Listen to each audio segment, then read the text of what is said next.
एक बार बुद्ध एक गांव से गुजर रहे थे। लेकिन उस गांव में लोगों के बीच गौतम बुद्ध को लेकर गलत धारणा थी, जिस कारण वो बुद्ध को अपना दुश्मन मानते थे। जब उस गांव में बुद्ध आए तो गांव वाले उन्हें बहुत भला बुरा कहने लगे और बदुआएं देने लगे। लेकिन इसके बावजूद भी बुद्ध गांव वालों की बात शांति से और मुस्कुराकर चुपचाप सुनते रहे। गांव वालों ने देखा कि उनकी बातों का बुद्ध पर कोई असर नहीं हो रहा है और वे विनम्रता से उनकी बातें सुन रहे हैं।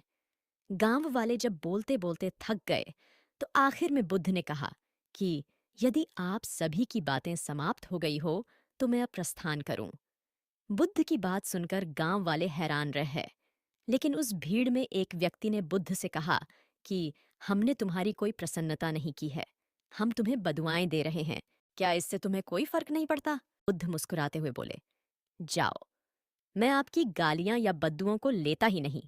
आपके द्वारा दी गई गालियों से भला मेरा क्या होगा? जब तक कि मैं आपकी गालियों को स्वीकार ही नहीं करता, इसका कोई परिणाम ही नहीं होगा।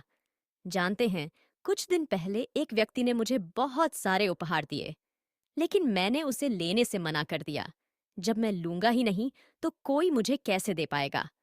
बुद्ध ने पूछा, बताइए, अगर मैंने उपहार नहीं लिया तो उपहार देने वाले व्यक्ति ने क्या किया होगा? भीड़ में से किसी ने कहा, व्यक्ति ने अपने उपहार को अपने पास रख लिया होगा। बुद्ध ने कहा, मुझे आप सब पर इसलिए दया आती है क्योंकि मैं आपकी इन गालियों को लेने में असमर्थ हूं और आपकी ये गालियां आपके पास ही रह जाएगी। सीख। भगवान गौतम बुद्ध के जीवन से जुड़ी इस कहानी से यह सीख मिलती है कि हम अक्सर अपने दुखों का कारण दूसरों को समझते हैं, लेकिन असल में यह हम पर ही निर्भर करता है कि हम वास्तव में क्या लेना चाहते हैं, खुशी या गम, उदासी या मुस्कान।